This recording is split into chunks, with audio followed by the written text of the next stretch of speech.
This is Smart Okoson TV show. Welcome. Today we are going to give the latest update concerning what is going on in Biafra land and within. Today is another special update.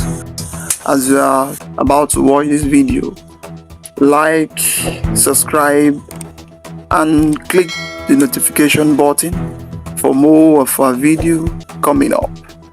And thank you for watching. Ụbọchị nke tata nwanne nwoke wetara ya ozi, one of the Biafran activists, and he quote, "After all the pressures by the world power, Finland government bowed to pressure as Biafran Prime Minister win more big. He has no case to answer in Finland as Nigerian government on the lawn. Christopher Musa is nowhere to be found." Hear the news in details. Alright, according to update Jumakia we been able to Bossinketa, but stomach heavy phenomenon Finland. Diki Gabi Fabico, Kabaro Keriati, and Nifa one night. Over to you, sir. Yeah, for the records, a lot of people have called me. Some have sent me messages asking me to explain what we mean when we say Simon Ekpa is on the verge of release. Yeah, and some have said you guys seem to be counting down. I mean, today we hear he's coming out in 10 days' time. Another time we'll say in the next 8 days. We'll say why, what's happening. Yeah, the truth of the matter is, is because of the fact that our Simon Ekpa's lawyer, entered a bail application on the 26th of June. Yes, and yes, on the 26th of June, he entered a bail application for our Prime Minister because, of course, the Finnish authorities could not determine, could not confirm, and could not find any further excuses for interrogating him or for trying him. Because, of course, Simon has vigorously, intensely, and assiduously defended everything they asked him. I mean, all the so-called, accusations and counter-accusations, both from the Finnish authorities and from their Nigerian counterpart, who have continued to, deluge Finland with so many accusations against our Prime Minister. If they didn't say he was the one causing mayhem in the southeast, they say he's the one who declares stay at home. They say he's the one who makes the southeast ungovernable. They say he's the one who is the Prime Minister of the redeclared United States of Biafra. They said he was the one who empowered the ESN to foment trouble, Eastern Security Network, to foment trouble in the southeast. They say he's the one who, keeps threatening the government. He's the one who's doing all the so-called videos and audios threatening the supremacy and the oneness of Nigeria, the unity of Nigeria. He's the one who's preaching secession. He's a friend of Nnamdi Kanu. He's the one who is this, who is the one who is doing that. And of course, all this catalog of accusations that they continue to pour on our horrible Prime Minister, the Finnish authorities, no matter all the bribes, no matter all the motivations, no matter all the coded promises to Alexander Stubb and his coterie of foreign affairs ministers. Despite all the promises from the Jagaban, from Emiloko himself, despite all the promises of Finland coming to tap into the untapped mineral resources in Nigeria, despite all the oil blocks promised, they could not find anything to hold. There was no basis for actual condemnation of our Prime Minister Simon Ekpa. And of course, they now discovered that, look, we cannot continue to keep this man. Every other time they bring up an issue, you are this, you are that, they say you did that, they say you did that. Simon had vigorously, fearlessly, and with no fear of equivocation told them, I am not in any way terrorist. What I represent is a people of peaceful, who are fighting through peaceful means, of course, to achieve their aim. We are talking of a referendum that, was instituted during Nigeria's 1914 amalgamation by way back then. Lord Lugard, Lord Frederick Lugard. And of course, what was decided at that point is when they amalgamate Nigeria, and if in 100 years' time, the amalgamation seems not to be working, any region seems not to want to be part of it anymore, and any region decides to go their way, showing that the amalgamation did not, come as expected. That region is free to go after 100 years. And ladies and gentlemen, as of 2014, it was 100 years of the amalgamation by Lord Lugard. Yes, and we all can see that, of course, the center cannot hold, and that Nigeria, has fallen apart. Not because of clueless governance that have, been the bane of Nigeria, but because of the antipathy, the hatred, the pathological hatred which have been centered, directed at the Biafrans, the Southeast in particular. And so people said, no, this amalgamation of 1914 has not worked. And equally, when we consider the incidents following the 1966 coup of late Major Chukwuma Kaduna Nzogu, where the Igbos were accused of being, the progenitors of that coup, and therefore the coup was an Igbo agenda. Of course, that coup will know ended the life of the Premier of the Northern Region, Ahmadu Bello, and then Prime Minister of Nigeria, Tafawa Balewa, and so many other people. But of course, the northern element, the northern region felt the Igbos masterminded, the accused Igbos, and of course, a pogrom, a genocide was declared on the Igbos, beginning from the north down to the southwest, down to all the regions, until finally, the head of state then, General Yakubu Gowon, declared a full-fledged civil war against the Biafrans. Of course, we all know what happened between 1966, 67, 68, 69, 70. Yes, when that war finally ended, we saw how, the Southeast, the Biafrans were almost eliminated to zero. We saw how a genocide was proclaimed against the Biafrans. We saw how, it seemed like it was a proclamation of jihad against Biafra and the Igbos. Of course, the Biafrans lost over 4 million people, including children who died because of malnutrition, including adults who died because they had no access to medication. So, ladies and gentlemen, ever since then, even after the war, which was declared as no Victor No Vanquish, which the then head of state, General Yakubu Gowon, came out and said, look, Igbos, come back, we'll reintegrate you, we'll rehabilitate you, and we'll construct the destroyed buildings, destroy the structures, we'll destroy the paraphernalia, come back and join us. But of course, we now saw from day one, even that so-called invitation to come back, no Victor, no Vanquish, was mere political slogan. Yes, that was what it was. Because the first thing General Yakubu did, after taking his advice from his financial minister then, Chief Obafemi Awolowo, the first thing he did was another undercut in boxing arena. He gave a final blow, another undercut to the Biafrans, because of course, no matter how much you had in the bank, no matter what enormous resources you had, they were the Biafrans who had the bank account.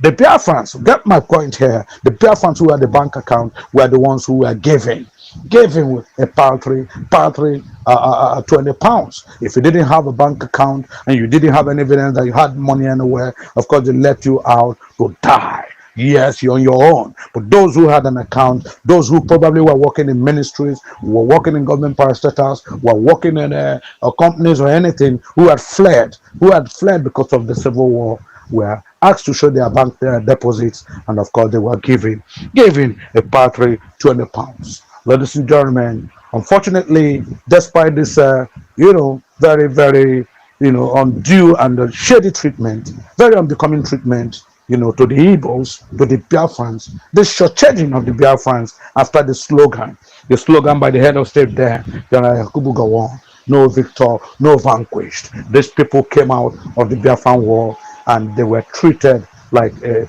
subhuman species. They were marginalized. They were treated as a defeated people. They were made to suffer. Every effort they made, they needed to suffer. They needed to go an extra mile to survive in the so-called country called Nigeria. I mean, a country where they represent a very important aspect, a very important foundations of the amalgamation of Nigeria. The country they fought vigorously, especially people from the Biafra, extraction, who fought vigorously, to achieve independence. We were now made, the Biafrans were now made to play a second fiddle. Of course, this is what Mazen Namdekanu was talking about. This is what Simon Ekpa told them. He said, look, I didn't come hoping to kill anybody. I never said anybody should be shot. I never said burn any police station. I never said make any part of Nigeria ungovernable. What I only said was that I brought to, the full glare of the public. I brought to the full glare of the world the inequalities my people suffer, the subjugation of my people, making them feel like a second fiddle. I wanted to make the world realize that the Igbo, the Biafrans are formidable people who deserve, a right, to live and let live. We wanted to bring to the fore. That's what I represent in the United States of Biafra. We wanted to bring to the fore the human treatments, the several multiple taxations, the deliberate effort by the Nigerian people to subjugate Biafra. We wanted people to know that if you don't want Biafrans to coexist with other Nigerians, if you don't want them to achieve like every other person, if you don't want them to develop their regions like any other person, if you don't want them to assume political positions like any other group, like the Yorubas, like the Hausas, then let them go. Because of course, Simon Ekpa told them in the Finnish call, how can you look at the situation? We have three regions, three major regions, the north, the southwest, and the south. Of course, the south and all these minority regions are there. The three major regions. One region, the north, has been producing leadership. They have been enjoying political patronage. They have been having all the political leadership back to back several years since independence.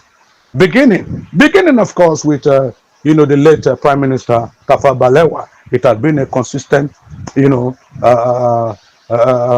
has consistently gone to the north. This one goes, this one comes in, this one goes, and when a little effort was to come towards the southeast or any other region, the northern elements in the Nigerian army will cause a queue. They will bring up a queue, and of course they continue. One Hausa man, one Fulani man, one Natal man to the other. And when they felt Nigerians had complained enough, when they felt people had said, look, enough is enough. This country is not owned by the jihadist Fulani people. Of course, even though they have told you, Mandofodio told you, you are born to rule. But of course, there are other regions who make up, this contraption called Nigeria. It would deserve a chance at leadership. Of course, nobody said anything until, unfortunately, the demise of late General Muritala Ramat Mohammed, who unfortunately died few months after taking over power from General Gowon. He died, and they now were forced to put Obasanjo to take him, a man from the southwest. But of course, Obasanjo tried his own way. Said, look, I cannot continue like this. Nigeria cannot continue to be lopsided. Leadership cannot continue to be lopsided. Obasanjo brought in, said, look, let's have an election. Let's bring back Nigeria into a democratic setting. Of course, once again, it went to the north. President Shehu Shagari. After him, it kept going to the north. When it could have come, of course, when MK Abiola in 1983 election said, look, I want to take over. I want to fight for Nigeria. It's my turn this time. Unfortunately, that election was annulled when it was obvious Chief Moshood Abiola was winning.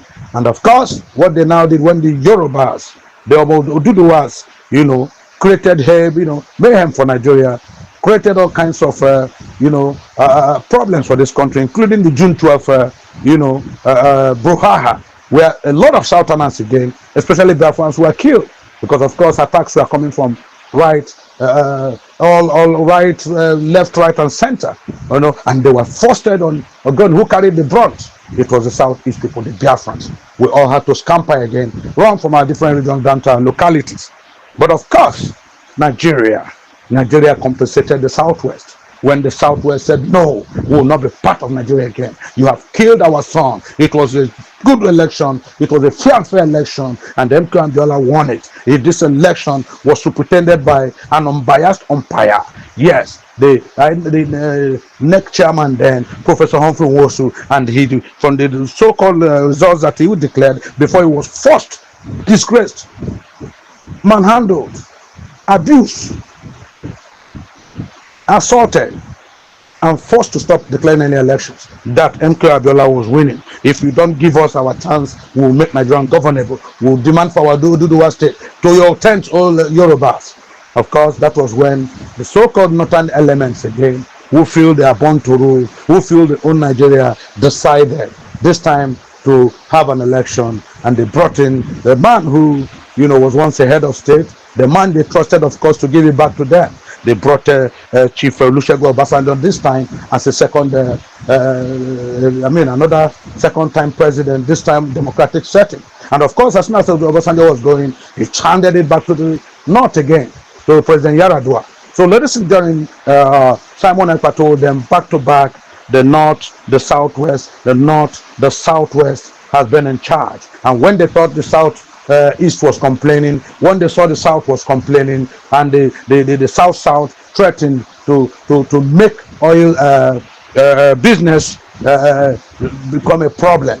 They wanted to destroy all the oil rigs. They wanted to destroy oil flourishing business in Nigeria. Of course, the Nigeria knew it will affect OPEC quota. Of course, he knew it will affect their income. They quickly, stampededly handed it over down to President a very good luck, Jonathan, who said his name is also Azikiwe. Ladies and gentlemen, our Prime Minister made it clear to them, looking at all this, he gave them the full catalog, he gave them the full stories, back to back the history of Nigeria, back to back all the humiliations, all the marginalizations, all the subhuman treatments. Very, very subhuman treatment they were giving the Biafran people. And so the Finnish authorities they were flabbergasted. They couldn't know what to do. How can we convict a man who has said boldly and explained boldly, giving us a narrative of how his people have been suffering? They didn't know how to tell Nigeria, look, we cannot. We have heard the story. You have given us your own biased edition. Now we are hearing from Simon Ekpa. We are hearing from the horse's mouth. We have seen the proliferation of Biafran secessionist protest, because of course they are treated badly, because of course they don't want it to continue like this. And so it was within this kind of confusion, within this kind of stalemate, that Simon Ekpa's lawyer stood up and entered the bail application on the 26th of June 2025. And on Finland's judicial system, ladies and gentlemen, yes, and let me say it now, since the 26th of June, if you're counting from 26th, yes, today, yeah, the 5th of today the 4th of July 2025, will make that 14 days, yeah, let me take this here clearly. Yes, because of that application for bail on 26 June 2025, according to Finnish authorities, according to Finnish judicial system, there's a mandatory timeline of 14 days to either accept or reject a bail application. So let's get it straight. We have 14 days maximum mandatory timeline. If you don't accept the bail condition, if you don't reject it, then the gentleman will be fully released and declared not guilty. So that is what we are counting. So far, so good. Nobody has convicted Simon Ekpa. So far, so good. Our own indefatigable, fearless, bold, highly cerebral Prime Minister is still there. But of course, the days are counting, and it's remaining 6 days to go. 6 days to go. Yes. When, if they don't accept it or reject a bail application, 6 more days, and that person is set free. So ladies and gentlemen, I took pains to give you this blow-by-blow account of how it is, of what is happening, especially because the Finnish judicial system is an advanced one. It's not like Nigeria where the judiciary can be compromised. It's not like Nigeria where you can call a judge handling a case and you tell him you have a call from above. It's not where you write to a judge and tell him, hey, how you doing? You're handling this case, forget it. Give me your daughter's name. Give me your granddaughter's name. I bought a property in Paris. I bought a property in Los Angeles. I have a property for you in London. In fact, I bought 2 choice properties in UAE.